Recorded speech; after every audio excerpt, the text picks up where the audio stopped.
Hello everybody and good evening. My name's Don Arleth and you're watching World Talks, coming to you live from Warsaw here on TVP World.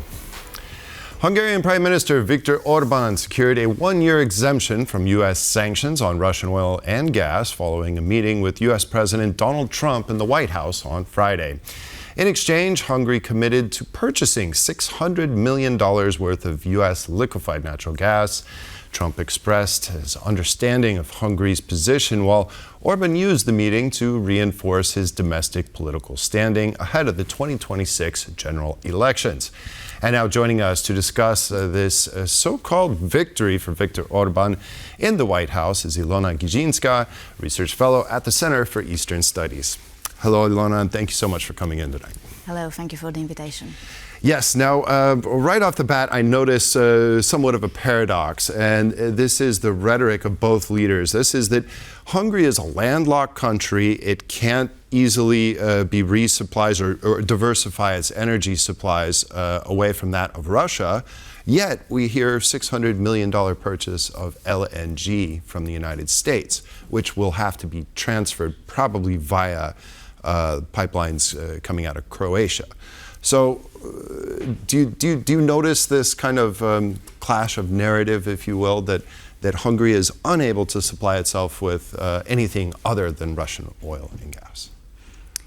There is a little bit of contradiction indeed in this narrative. Actually, the way you introduced it, it's exactly that Orban is introducing his arguments to Trump.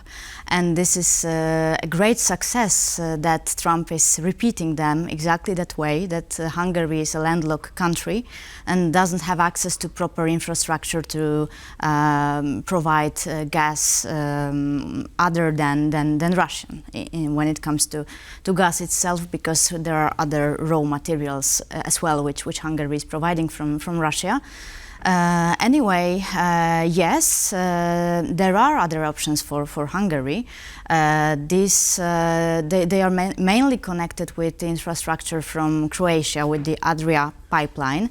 And you're right, this is exactly the one that will be probably used to deliver the liquefied gas from the US. However, those quantities that have been agreed on yesterday, they are not very significant considering the total needs of Hungary, the yearly consumption. So I would say this is rather a symbolic step towards diversification. To give Trump kind of a win. Yeah? Exactly, yes. So it seems that Orban is really determined to stay with his Russian supplies, and this one is not a game changer. Right. Well, okay, now the question, is it indefinite, as Hungary claims, that this is an indefinite release from these sanctions? Or is it, I guess, is being claimed by the White House that it's just for 1 year? Mm-hmm. And what happens if if Hungary doesn't diversify and it kicks this can down the road? Let's say that. Mm-hmm. Yeah, let's try to reconstruct those scenarios. So actually, there is most of the experts are, including myself, are left with mixed feelings after yesterday, because we have this contradiction. We have Orban and Péter Szijjártó, his Ministry of Foreign Affairs, claiming after the talks behind closed doors with Trump that they have this exemption, which is unlimited, also time-wise. But we have those information from people close to White House that there is a 1 year long exemption. So we will probably need to wait for some official documents from the Treasury Department, which is supposed to confirm. And for now, we are left with this unspecified information. But also there's another contradictory, because the Ministry of Foreign Affairs, he also said, the Hungarian one, that those exemptions are also for gas.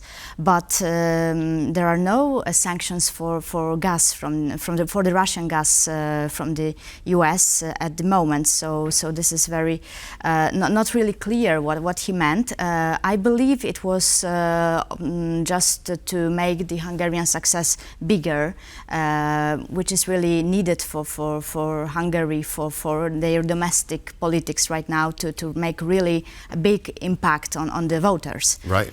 Right, and we have the upcoming elections in 2026, probably in the first quarter, I imagine, somewhere thereabout. April. April, okay. How does this solidify, or does it help Viktor Orbán at home in these upcoming elections? Absolutely. I think that if we assess the whole meeting, which is, I would say, moderate success when we calculate the costs and everything that was promised comparing to what was given, especially if it is 1 year and not eternal exemption. But domestically, it is very important for the voters of Fidesz to see that their leader, Viktor Orbán, is a prominent guest in the White House, and Donald Trump is saying really speaking very fondly of him, is expressing his deep friendship and admiration for how he is leading Hungary.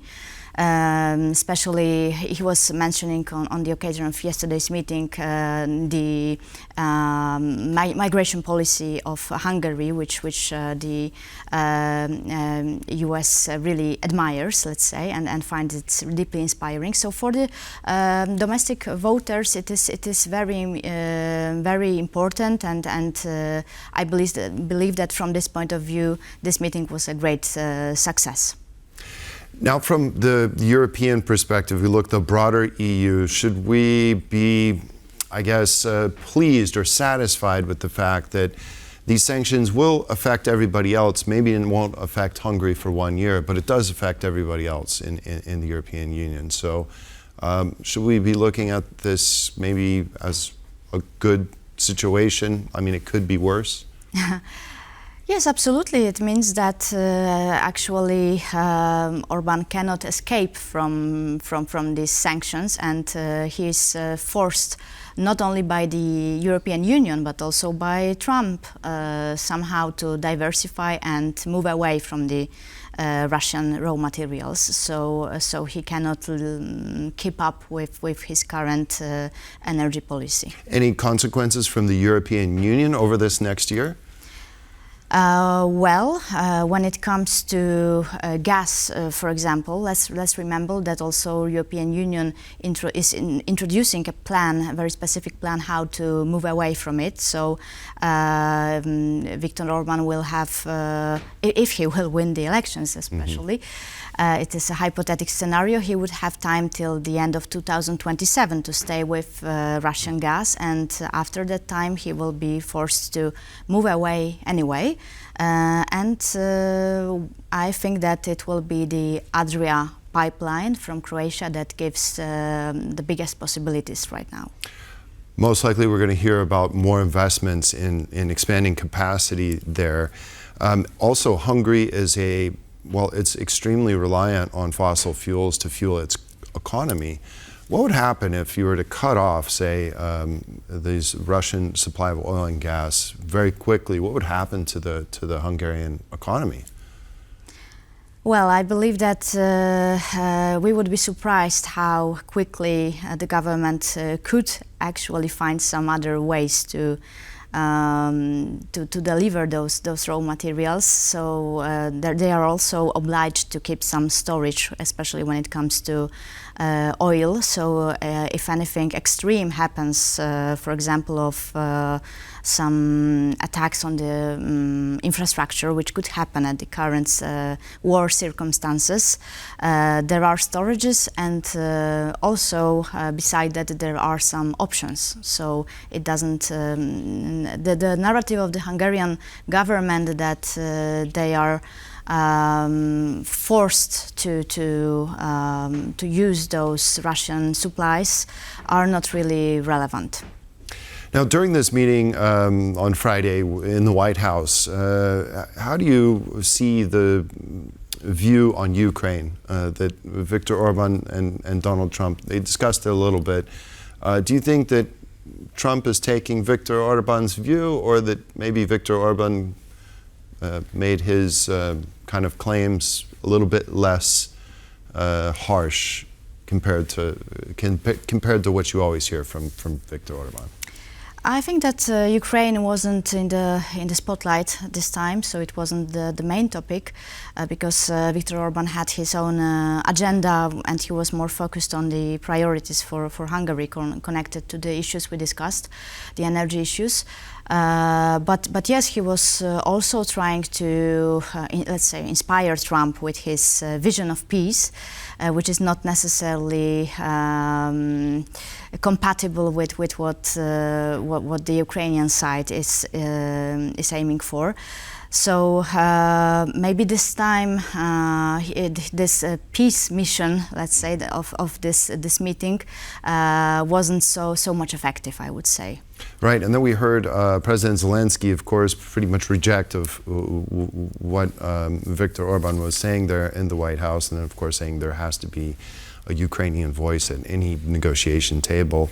How do you think that Ukraine fits into all this? You know, you have Hungary blocking their accession, and now you have, well, this kind of relief on sanctions for a year. How does Ukraine take this whole thing? Well, the Hungarian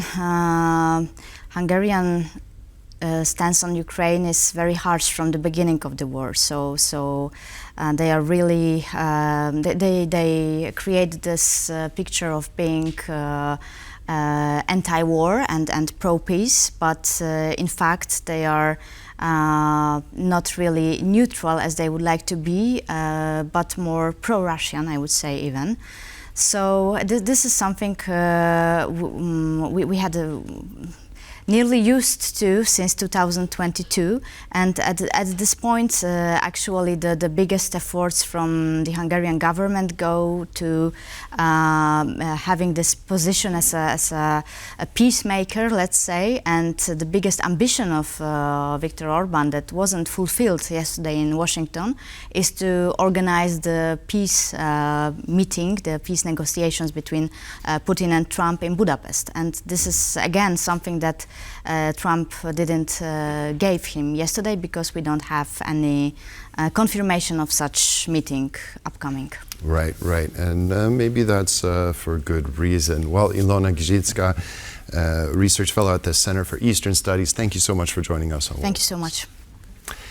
And that concludes this edition of World Talks. Thanks for joining us, and stay with us for more here on TVP World.